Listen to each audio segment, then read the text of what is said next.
Hello दोस्तों, नमस्कार। मैं अजीत कुमार एक बार फिर से अपने YouTube channel Avon police academy में आपका स्वागत करता हूं। जैसा कि पिछला वीडियो में हमने काफ़ी अच्छे ढंग से महानदी और जो एक और नदी पर और हीराकुंड बांध पर अच्छे ढंग से चर्चा किया था।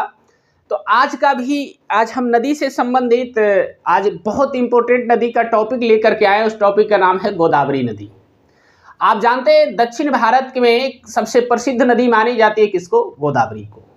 और गोदावरी नदी से संबंधित बहुत सारे प्रश्न पूछ लिए जाते हैं, तो इसलिए आपसे रिक्वेस्ट है कि इस वीडियो को अच्छे ढंग से देखिए और एक एक प्रश्न को समझ लीजिए, क्योंकि आप यदि सारे पॉइंट को समझ जाएं तो कोई दिक्कत नहीं, क्योंकि 3-4 वीडियो और आएगा, उसके बाद नदी की टॉपिक क्या हो जाएगा, खत्म हो जाएगा। ठीक है, तो आज हम गोदावरी नदी पर एकदम अच्छे ढंग से चर्चा करेंगे और एक एक पॉइंट हम निकाल करके दे देंगे। तो अभी तक आपने यदि इस चैनल को सब्सक्राइब नहीं किया है तो प्लीज यार सब्सक्राइब कर दो। यदि हम इतना मेहनत कर रहे हैं तो कुछ तो उसका परिणाम मिलना चाहिए। ठीक है, चलिए, और ये सब्सक्राइब कर दिए तो लाइक जरूर कर दिए। चलिए, एक लाइक के साथ फिर से हम शुरू करते हैं। अब यहां से आइए, सबसे पहले हेडलाइन बनाइएगा गोदावरी नदी। बहुत इंपॉर्टेंट पॉइंट है आज का, है ना। गोदावरी नदी हेडलाइन बना लीजिए, गोदावरी। गोदावरी है ना जी। 5 नदी जो सबसे फेमस माना जाता है उसमें से भारत में गोदावरी है ना जी। गंगे च जमुने कृष्णे कावेरी नर्मदे सिंधु, है ना। तो उसमें कहता और भी बहुत सारे आते हैं जिसमें गोदावरी की भी चर्चा आती है। गोदावरी नदी आप जानते हैं दक्षिण भारत का काफी फेमस नदी है। अब यहाँ से इसका भी थोड़ा मैप बना लेते हैं, क्योंकि मैप बनाने से थोड़ा इंटरेस्ट आता है और पढ़ने में मजा आता है। ठीक है, चलिए देखिए, अब यहाँ से मैप बनाते हैं। तो सबसे पहले मैप के लिए हम कहाँ जाएंगे? महाराष्ट्र के एरिया में एक पहाड़ी है जिसका नाम है त्र्यंबकेश्वर की पहाड़ी। ठीक है, याद रखिएगा, त्र्यंबकेश्वर, इसमें त्र लगा हुआ रहेगा, त्र्यंबकेश्वर। ठीक है, ऐसे लिखाता है त्र्यंबकेश्वर। चलिए ऐसे लिखते हैं, त्र्यंबकेश्वर। ठीक है, त्र्यंबकेश्वर की पहाड़ी ये कहाँ पड़ता है बउआ? सबसे पहले याद रखना, ये पड़ता है महाराष्ट्र में। ठीक है, मान के चलते ये हमारा क्या है? हालांकि त्र्यंबकेश्वर एक त्र्यंबक नामक गांव भी है, वहीं से निकलती है कौन सी नदी? गोदावरी नदी। तो मान के चलिए यहाँ से निकली और इस तरीका से ये महाराष्ट्र वाला एरिया के बाद ये थोड़ा दूर तेलंगाना में बहती है। तेलंगाना में बहने के बाद ये सीधे ऐसे जा करके आंध्र प्रदेश के समीप एक अमलापुरम है, याद रखिएगा। मैं यहाँ लिख देता हूँ उस स्थान का नाम, अमलापुरम। ठीक है, इस अमलापुरम के समीप यह नदी बउआ गिर जाती है किसमें? बंगाल की खाड़ी में। बंगाल की खाड़ी में। चलिए, बहुत अच्छा।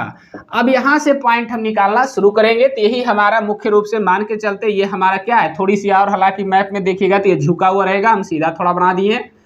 इसमें देखिएगा तो यही हमारा नदी है जिसका नाम क्या है बउआ? गोदावरी। ठीक है, अब जो भी पॉइंट बनेगा सारा के सारा पॉइंट इसी पर बनेगा। ठीक है, चलिए तो निकालना शुरू करते हैं और एक एक प्रश्न पर चर्चा करते हैं। तो सबसे पहले आता है गोदावरी नदी की, बताओ बउआ कुल लंबाई कितनी है? ये प्रश्न है। ठीक है, आप जानते हैं गोदावरी नदी की कुल लंबाई बउआ है कितना बउआ? 1465 किलोमीटर। 1465 किलोमीटर। ये प्रश्न बड़ा इंपॉर्टेंट है। दूसरी और भी हम प्रश्न करते हैं, तो सबसे पहले हम इसकी कुछ सहायक नदियां, क्योंकि क्वेश्चन गोदावरी में सहायक नदियां से संबंधित बहुत पूछा जाता है। ठीक है, तो आइए शुरू करते हैं। सबसे पहले यहां चलते हैं। याद रखिए, जैसे ही आप त्र्यंबकेश्वर से ये निकलता है तो महाराष्ट्र के एरिया में सबसे पहले इसमें डुंडा नदी आकर मिलती है, याद रखिएगा। इस नदी का नाम है डुंडा। ठीक है, डुंडा नदी कहता ऊपर की ओर से आकर के मिलती है किसमें? गोदावरी। इसके अलावा फिर आगे बढ़ते चले जाते हैं। तो आप जानते हैं, नाम सुने होंगे पेनगंगा। नाम सुने हैं पेनगंगा। ठीक है, फिर नाम सुने होंगे वेनगंगा। वेनगंगा। ठीक है, और नाम सुने होंगे इंद्रावती। इंद्रावती, ध्यान रखिएगा। फिर आगे थोड़ी सी बढ़िए तो इधर से आकर के मिलती है सबरी। ध्यान रखिएगा, आज जी बिल्कुल फेमस नदी है सबरी। ये सब किसकी सहायक नदी है? गोदावरी की। अब थोड़ी और आगे बढ़ते, इतना ही नहीं होगा, इसमें और भी नदियां आती है बउआ। इधर से आइए, इधर से आते हैं तो नाम सुनिए मंजीरा। बहुत बार ये क्वेश्चन पूछा गया है, मंजीरा। मंजीरा भी किसकी सहायक नदी है? यहाँ एक और आकर मिलते हैं, मान्यांक, ध्यान रखिएगा, मान्यांक, माँ आधा ना यांक, मान्यांक। हमारी बात समझ में आई? ये भी किसकी सहायक नदी है? इसके अलावा एक और नदी इसमें मिलती है, वर्धा, ध्यान रखिए ऊपर से, वर्धा। ये भी बड़ा इंपॉर्टेंट क्वेश्चन है, इसका भी प्रश्न बहुत बार पूछा गया कि वर्धा किसकी सहायक नदी है? गोदावरी की। तो देखिए अब इसमें से चुनना है कि सबसे ज्यादा क्वेश्चन किसका आता है। इसका आएगा सबरी का, वर्धा का आएगा इंद्रावती, बेनगंगा, पेनगंगा, और एक नीचे मंजीरा। ये सब के सब प्रश्न एक बार नहीं, एक 100 बार पूछा गया है, ये किसकी सहायक नदियां हैं। तो आप जितना अच्छे से इसको ढंग से याद रखिए उतना ही ज्यादा क्या होगा, बेहतर होगा, और समझ में भी आपको अच्छे ढंग से आएगा। ठीक है, चलिए अब इसमें और भी जो इंपॉर्टेंट पॉइंट बनता है उस पर चर्चा करते हैं और एक एक पॉइंट को लिखते हैं। ठीक है, देखिए सबसे पहले आप जानिए कि दक्षिण भारत ये सबसे लंबी नदी है। ठीक है, मैं यहां लिख रहा हूं, दक्षिण भारत की सबसे लंबी नदी, पहला ये प्रश्न। लेकिन इस बात पर थोड़ा ध्यान दीजिएगा, 2 प्रश्न पूछा जाता है। एक पूछेगा कि प्रायद्वीपीय भारत की सबसे लंबी नदी या दक्षिण भारत की सबसे लंबी नदी, तो कौन सी हो जाएगी? गोदावरी। भारत की दूसरी सबसे लंबी नदी तो भी क्या हो जाएगी? गोदावरी। ध्यान रखिए, यहां से एक और प्रश्न निकालते हैं, भारत की दूसरी सबसे लंबी नदी, हमारी बात समझ में आई? दूसरी सबसे लंबी नदी, ये प्रश्न आए तो भी कौन हो जाएगा? गोदावरी। लेकिन इस पर घुमा देगा, कहीं ना क्वेश्चन में दे दिया कि अरब सागर में गिरने वाली प्रायद्वीपीय भारत की सबसे लंबी नदी, तब नर्मदा हो जाएगा। समझ आ रहा है? क्योंकि ये गिरती है कहाँ? बंगाल की खाड़ी में। तो इस बात पर हम फिर से इसीलिए चर्चा कर रहे हैं क्योंकि लोग इसी में कंफ्यूज आ जाते हैं। क्वेश्चन में ऊपर देख कर थी कीजिए, अरब सागर वाला पूछ रहा है बंगाल की खाड़ी या सामान्य। यदि सामान्य रूप से खाली पूछे प्रायद्वीपीय भारत की सबसे लंबी नदी, तब गोदावरी। ठीक है, लेकिन कहीं क्वेश्चन में दे दे अरब सागर में गिरने वाली प्रायद्वीपीय भारत की सबसे लंबी नदी, तब हो जाएगा नर्मदा। इस पॉइंट पे थोड़ा कंफ्यूजन में मत आइएगा। चलिए आते हैं, थोड़ी और क्वेश्चन निकालते हैं। देखिए दूसरी और प्रश्न देखते हैं, तो इसमें एक और प्रश्न आता है, आप जानते हैं इसको दक्षिणी गंगा कहा जाता है। ध्यान रखिएगा, गोदावरी को दक्षिणी गंगा भी कहा जाता है। हमारी बात समझ में आ रही है? ये पॉइंट भी अच्छा इंपॉर्टेंट है। दक्षिणी गंगा के अलावे और भी कह सकते हैं दक्षिणी गंगा एंड इसी को बूढ़ी गंगा, याद रखिएगा, बूढ़ी गंगा या वृद्ध गंगा भी कहा जाता है। बूढ़ी गंगा या वृद्ध गंगा भी कहा जाता है। तो मूल क्वेश्चन यही है। सबसे पहला मूल क्वेश्चन, त्र्यंबकेश्वर की पहाड़ी कहाँ से निकली? त्र्यंबकेश्वर की पहाड़ी ये महाराष्ट्र में पड़ता है, और इसी पहाड़ी से निकली और इसकी टोटल लंबाई 1465 किलोमीटर है। दूरी तय करते हुए अमलापुरम के समीप ये बंगाल की खाड़ी में गिर जाती है। कोई पूछे अमलापुरम कहाँ? आंध्र प्रदेश में, क्योंकि यदि राज्य पूछेगा कि किस राज्य में गिरती है तो आंध्र प्रदेश में। ठीक है, चलिए अब थोड़ी सी आगे बढ़ते। फिर हमने बताया कि ये दक्षिण भारत की क्या है? सबसे लंबी नदी है। ये भारत की दूसरी सबसे लंबी नदी है। और दक्षिणी गंगा, याद रखिए दक्षिण की गंगा नहीं, दक्षिणी गंगा, क्योंकि दक्षिण की गंगा पूछेगा तो कावेरी हो जाएगा। इस पॉइंट पर ध्यान रखिएगा। तो दक्षिणी गंगा और बूढ़ी गंगा या वृद्ध गंगा भी कहा जाता है। किसको? गोदावरी को। चलिए अब यहां से आगे बढ़ते हैं, तो इसमें कुछ और प्रश्न निकालते हैं क्योंकि इसमें बहुत सारे प्रश्न बनते हैं। जैसे सबसे पहले आते हैं महाराष्ट्र वाला एरिया में। ठीक है, मैं यहाँ पे लिख रहा हूं, जैसे महाराष्ट्र वाला एरिया में यहाँ पे आते हैं, ध्यान रखिएगा। तो यहाँ पे एक बहुत बड़ी परियोजना है, हमारी बात समझ में आ रही है? उस परियोजना का नाम है जायकवाड़ी परियोजना। जायकवाड़ी परियोजना, हमारी बात समझ में आ रही है? देखिए ध्यान देते चलिएगा, एक एक प्रश्न निकाल रहे हैं। जायकवाड़ी परियोजना, तो बहुत बार ये प्रश्न पूछा गया कि जायकवाड़ी परियोजना किस नदी पर है? तो गोदावरी नदी पर है। कहाँ है? महाराष्ट्र में है, और महाराष्ट्र की ये सबसे बड़ी परियोजना भी है। कौन सा परियोजना? जायकवाड़ी परियोजना। ठीक है, अब यहां से थोड़ी आगे बढ़ते और थोड़ा आंध्र प्रदेश और तेलंगाना क्षेत्र में आते हैं। ठीक है, तो जब तेलंगाना क्षेत्र में आइएगा तो इसी पर एक और है पंचमपाद परियोजना। ये भी बड़ा इंपॉर्टेंट प्रश्न है। ध्यान रखिएगा। इसी पर है पोंचमपाद परियोजना। पोंचमपाद परियोजना, देखिए ऐसा ही लिखल रहेगा। अब यहां से थोड़ी और प्रश्न बढ़ते हैं। इस परियोजना को श्री राम सागर बांध भी कहा जाता है या श्री राम सागर परियोजना भी कहा जाता है, श्री राम सागर परियोजना। चलिए अब थोड़ी और आगे बढ़ते हैं, यहां से आगे बढ़ते हैं। फिर यहां से तो देखिए दो परियोजना हो गया, एक मुख्य हो गया जायकवाड़ी परियोजना, एक पोंचमपाद परियोजना, इसी को श्री राम सागर परियोजना भी कहा जाता है।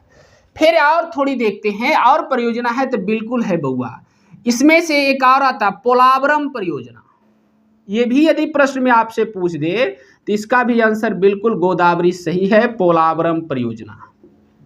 ठीक है, ये भी आपका ये इधर होना चाहिए था, मैं इधर लिख दिया हूं क्योंकि ये बउआ आंध्र प्रदेश में लास्ट पोजीशन में ना, आंध्र प्रदेश में बहती है। चलिए कोई बात नहीं, फिर भी याद हो जाएगा। तो देखिए पोंचमपाद परियोजना, पोलावरम परियोजना, जायकवाड़ी परियोजना, ये सब के सब परियोजना कहाँ है? गोदावरी नदी पर है, जिसमें जायकवाड़ी महाराष्ट्र में है, जबकि पोंचमपाद परियोजना और ये पोलावरम परियोजना ये आंध्र प्रदेश या तेलंगाना के क्षेत्र में ये कार्य करता है। लेकिन आंध्र प्रदेश के क्षेत्र में इस पर एक और इंपोर्टेंट बांध बनाया गया है। कौन सा बांध है बउआ? इस बांध का नाम है एनीकट बांध। याद रखिएगा, ये भी प्रश्न अच्छा है, एनीकट बांध। यदि प्रश्न पूछ दे एनीकट बांध कहाँ है बउआ, तो आंध्र प्रदेश में, और किस नदी पर बनाया गया है? तो गोदावरी नदी पर। तो ये भी प्रश्न काफी इंपोर्टेंट था, जो कि आपको समझना जरूरी था। अब थोड़ी सी और चर्चा करते वर्धा का। एक प्रश्न बार बार आपको मिलते रहेगा कि कौन सा ऐसा बैंक है जिसका नाम किसी नदी के नाम पर रखा गया है। तो इसी वर्धा नदी के नाम पर आप जानते हैं वर्धा बैंक का नाम रखा गया है, वर्धा बैंक का। हमारी बात समझ में आई? इसी वर्धा नदी के नाम पर वर्धा बैंक का नाम वर्धा बैंक रखा गया है। हमारी बात समझ में आई? अब तो देखिए जो मूल क्वेश्चन था लगभग हम सारे निकाल दिए। गोदावरी नदी से हम एक बार फिर चर्चा कर लेते। गोदावरी नदी कहाँ से निकलती है? त्र्यंबकेश्वर की पहाड़ी से। ये 1465 किलोमीटर दूरी तय करने के बाद आंध्र प्रदेश में ये अमलापुरम के समीप गिर जाती है। कहाँ? बंगाल की खाड़ी में। हो गया, उद्गम स्थल हो गया और मुहाना हो गया। ठीक है, फिर देखिए हमने बताया इस पर मुख्य रूप से जो नदियां हैं सहायक में, वो है डुंडा, पेनगंगा, वेनगंगा, इंद्रावती, वर्धा, सबरी, मान्यांक, मंजीरा, मुख्य नदियां। हालांकि इसमें एक प्रवदा भी शामिल होता है, यहीं पे मैं लिख देता हूं प्रवदा, क्योंकि लिखाते वक्त हमको याद आ जाएगा, या प्रवरा या प्रवदा लिखल रहेगा। ठीक है, अब यहां से थोड़ी और आगे बढ़ते। फिर हमने बताया कि इसे दक्षिण भारत की सबसे लंबी नदी है और भारत की दूसरी सबसे लंबी नदी है। तीसरा प्रश्न है कि ये बउआ दक्षिणी गंगा या इसको बूढ़ी गंगा या वृद्ध गंगा भी कहा जाता है। फिर इंपॉर्टेंट प्रश्न में आता है कि इसी गोदावरी नदी पर जायकवाड़ी परियोजना है और ये परियोजना आपका कहाँ है? महाराष्ट्र में। हमारी बात समझ में आई? फिर हमने आगे बताया कि पोलावरम परियोजना और पोंचमपाद परियोजना ये दोनों कहाँ है? आंध्र प्रदेश या तेलंगाना क्षेत्र में। फिर देखिए एनीकट बांध कहाँ है? आंध्र प्रदेश में। ये सब के सब किस नदी पर है? गोदावरी नदी। एक और देखिए प्रश्न हम थोड़ी और आपको निकाल करके देते हैं। इसी महाराष्ट्र के क्षेत्र में एक पूछता है गोदावरी नदी के तट पर सबसे फेमस स्थान है ना, तो फेमस स्थान कौन सा है बउआ? नासिक। ये प्रश्न भी बहुत बार पूछा गया है ना। अब इससे देखिए एक और क्वेश्चन निकालते हैं, क्या निकलेगा जो बताते हैं। आप जानते हैं कि नासिक किस लिए प्रसिद्ध है? तो कुंभ मेला के लिए। हमारी बात समझ में आई? नासिक किस लिए प्रसिद्ध है बउआ? कुंभ मेला के लिए। तो प्रश्न देखिए यहां से ये भी प्रश्न एक बन गया कि बउआ नासिक है तो पूछेगा नासिक में जो कुंभ मेला लगता है वो किस नदी के तट पर लगता है? गोदावरी नदी के तट पर लगता है। हमारी बात समझ में आई? वैसे आप देखिएगा तो नासिक के अलावे 3 जगह पर और लगती है। उज्जैन में लगती है, हरिद्वार में लगती है और प्रयाग में लगती है। हमारी बात समझ में आई? इसके अलावा चौथा में हमारा क्या है? नासिक है। तब प्रयाग तो जानबे करते हैं, प्रयाग हमारा गंगा नदी के तट पर है, हरिद्वार भी गंगा नदी के तट पर है, जबकि उज्जैन क्षिप्रा नदी के तट पर है। पीछे हम चर्चा कर चुके थे। ठीक है, तो याद रखिए इसके तट पर बसा सबसे फेमस शहर नासिक है। और नासिक किस लिए प्रसिद्ध है? कुंभ मेला, यानी नासिक कुंभ मेला जो लगता है वो किस नदी के तट पर? गोदावरी नदी के तट पर। ठीक है, चलिए बहुत अच्छा। तो ये हमारा आज गोदावरी पॉइंट था, बहुत इंपॉर्टेंट था। जल्दी सुना, इसको नोट्स कीजिए, लिखिएगा, हेडलाइन बनाइए गोदावरी। गोदावरी हो गया। चलिए अब लिखिएगा, गोदावरी नदी का उद्गम स्थल, गोदावरी नदी का उद्गम स्थल, गोदावरी नदी का उद्गम स्थल त्र्यंबकेश्वर की पहाड़ी, त्र्यंबकेश्वर की पहाड़ी को माना जाता है, त्र्यंबकेश्वर की पहाड़ी को माना जाता है जो महाराष्ट्र में स्थित है। त्र्यंबकेश्वर की पहाड़ी को माना जाता है जो महाराष्ट्र में स्थित है, जो महाराष्ट्र में स्थित है, जो महाराष्ट्र में स्थित है। हो गया। चलिए अगला पॉइंट लिखना, गोदावरी नदी की कुल लंबाई, गोदावरी नदी की कुल लंबाई 1465 किलोमीटर है। गोदावरी नदी की कुल लंबाई 1465 किलोमीटर है तथा यह अपना मुहाना, तथा यह अपना मुहाना, यह अपना मुहाना अमलापुरम, तथा यह अपना मुहाना अमलापुरम ब्रैकेट में लिखिए आंध्र प्रदेश, तथा यह अपना मुहाना अमलापुरम ब्रैकेट में लिखिए आंध्र प्रदेश, अमलापुरम के समीप बंगाल की खाड़ी में बनाती है। अमलापुरम के समीप बंगाल की खाड़ी में बनाती है, बंगाल की खाड़ी में बनाती है। चलिए हो गया, बहुत अच्छा। अब आगे बढ़ते हैं, कुछ और पॉइंट निकालते हैं। लिखिएगा, लिखिएगा, गोदावरी नदी, गोदावरी नदी की सहायक नदियों में, गोदावरी नदी की सहायक नदियों में, गोदावरी नदी की सहायक नदियों में डुंडा, डुंडा, फिर कॉमा दीजिए, पूर्णा, पूर्णा,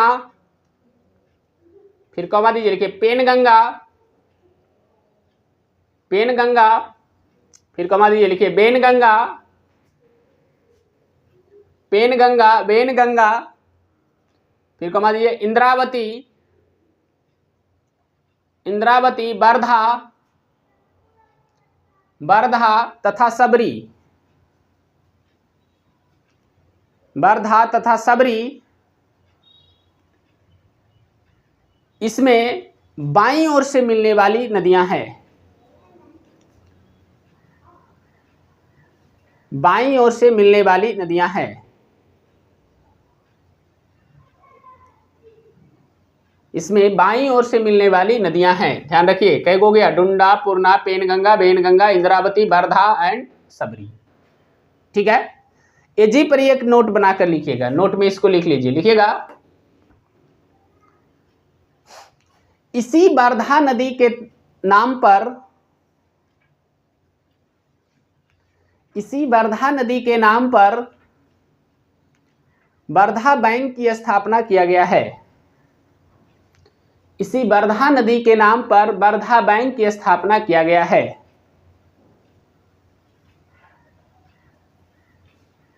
हो गया।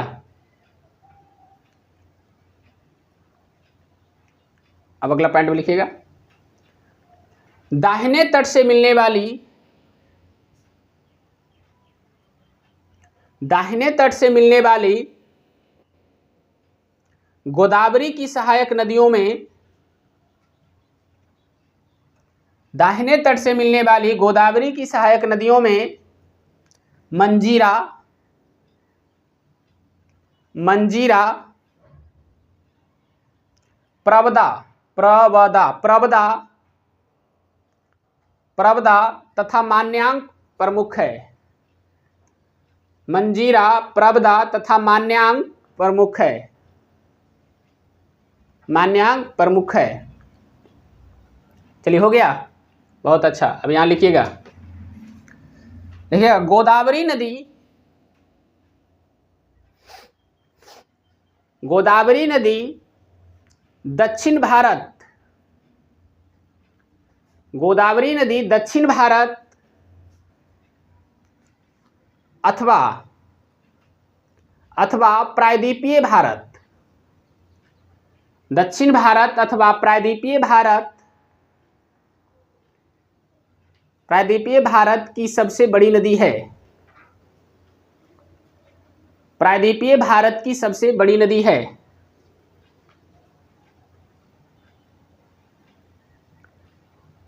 प्रायद्वीपीय भारत की सबसे बड़ी नदी है। अगला पॉइंट लिखिएगा, यह भारत की दूसरी सबसे बड़ी नदी है। यह भारत की दूसरी सबसे बड़ी नदी है।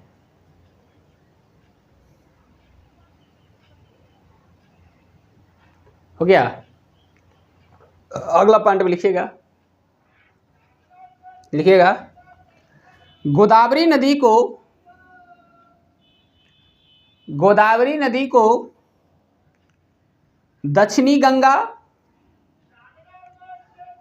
दक्षिणी गंगा, बूढ़ी गंगा,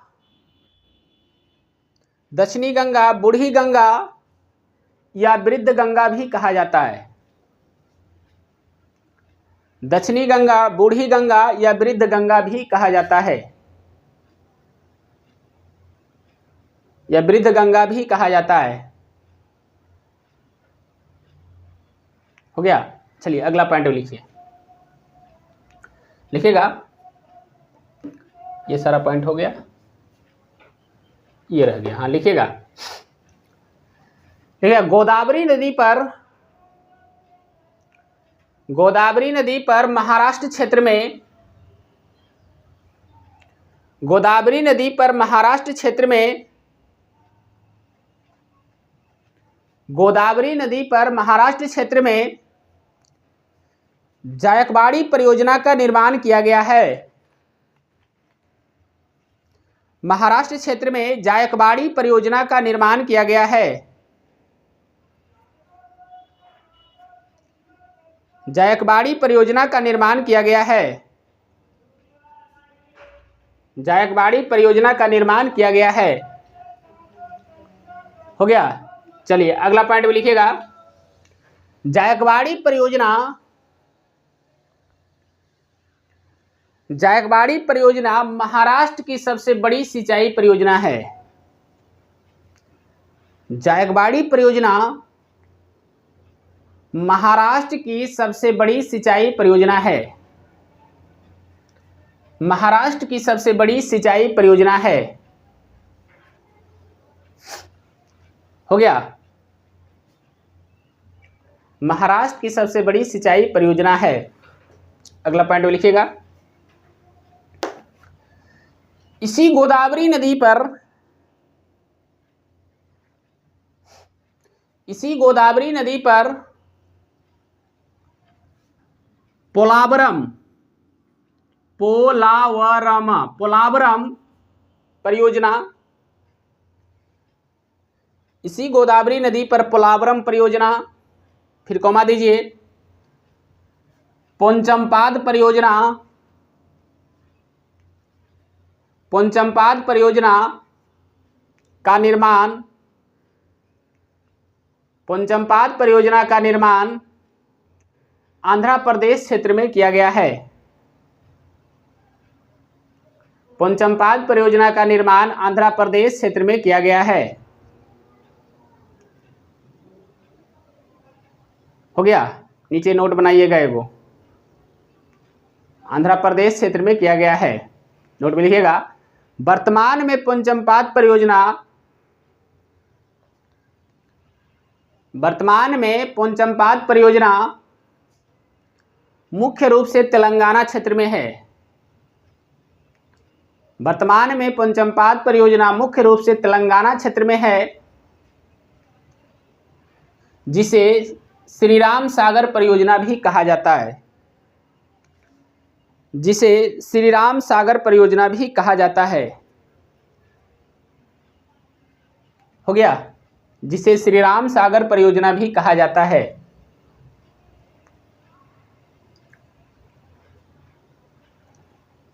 जिसे श्री राम सागर परियोजना भी कहा जाता है।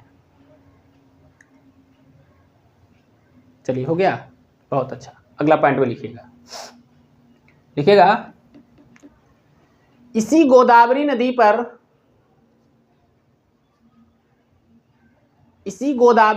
पर आंध्र प्रदेश में, इसी गोदावरी नदी पर आंध्र प्रदेश में एनीकट बांध का निर्माण किया गया है। एनीकट बांध का निर्माण किया गया है।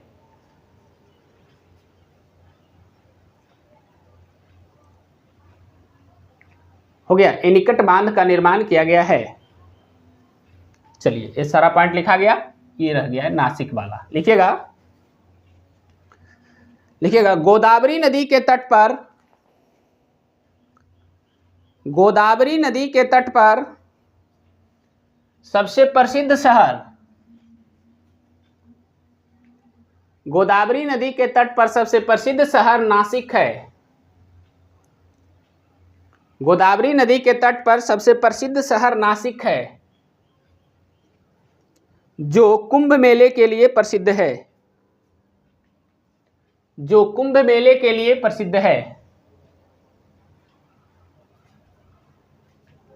हो गया, एक बार नीचे नोट बना लीजिए, वो भी स्थान लिखा देते हैं, क्वेश्चन उसमें भी कभी कभी पूछ लिया जाता है। नीचे नोट में लिखिएगा, कुंभ मेला नासिक के अलावे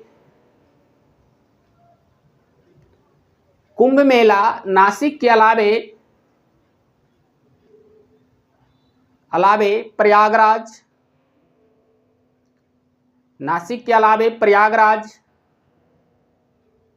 हरिद्वार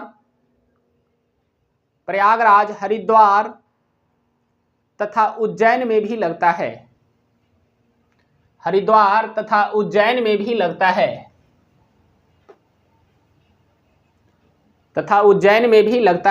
हो गया, एक क्वेश्चन और मैं यहां बताता हूं, इस क्वेश्चन पे भी थोड़ा ध्यान दीजिए। यदि प्रश्न में पूछ दे कि गोदावरी नदी घाटी किस लिए प्रसिद्ध है, हमारी बात समझ में आ रही है, तो इस पर भी ध्यान दीजिएगा। गोदावरी नदी घाटी यदि प्रश्न में पूछ दे बउआ कि गोदावरी नदी घाटी किस लिए प्रसिद्ध है, तब इसका आंसर होगा बउआ यह कोयला के लिए प्रसिद्ध है। याद रखिएगा, क्योंकि देखिए अब यहां से कॉमन सेंस लगाने की बात है। हम जब शुरू किए थे ज्योग्राफी तब उसी समय बताए थे कि पूरा प्रायद्वीपीय भारत एक गोंडवाना लैंड है मुख्य रूप से, और गोंडवाना लैंड है बउआ वो कोयला के लिए क्या है, प्रसिद्ध है। तो फिर सोचना क्या है, प्रायद्वीपीय भारत कोयला है, तो प्रायद्वीपीय भारत में गोदावरी नदी घाटी बहती है, तो ये किस लिए प्रसिद्ध होगी, कोयला के लिए। फिर भी लिख लीजिए, नीचे पॉइंट बनाइए, लिखिएगा गोदावरी नदी घाटी, ऐसे लिखिए, गोदावरी नदी घाटी भारत में कोयले के लिए प्रसिद्ध है। गोदावरी नदी घाटी भारत में कोयले के लिए प्रसिद्ध है। चलिए, हो गया, बहुत अच्छा। तो आज का पॉइंट काफ़ी इंपॉर्टेंट था। गोदावरी नदी से संबंधित जो भी प्रमुख परियोजना है उस पर चर्चा कर लिए, सहायक नदी पर चर्चा कर लिए, और ये कुछ विविध टाइप का क्वेश्चन आता है उसके पर भी हम चर्चा कर लिए। बहुत इंपॉर्टेंट आज का ये टॉपिक था, तो आप इसे एक दो बार जरूर देख लीजिए, ताकि वीडियो को एक दो बार देखिएगा तो समझ में आ जाएगा। और जैसा कि हम बता रहे हैं कि यदि आपको इच्छा रहे तो आप मैप भी बना सकते हैं। एक अलग सा छोटा कॉपी ले लीजिए सादा में, और उस पर हर नदी का केवल मैप बनाइए। यदि मैप बनाना सीख गए तो समझ जाइएगा आपका पूरा नदी का टॉपिक ऑटोमेटिक कंप्लीट हो जाएगा। 2-4 नदियां और रह गई है, तो 1-2 वीडियो में हम उसको समेट देंगे। उसके बाद एक आध वीडियो विविध टाइप से बताकर नदी की टॉपिक को हम कंप्लीटली खत्म कर देंगे। ठीक है, चलिए, तो हमारा ये वीडियो यदि अच्छा लगा हो तो चैनल को सब्सक्राइब कीजिए, दोस्तों के साथ शेयर कीजिए, लाइक कीजिए, और यदि आपका इसका कैसा लग रहा है कमेंट बॉक्स में कमेंट करके जरूर बताइए। तो मिलते हैं नेक्स्ट वीडियो में, तब तक के लिए धन्यवाद।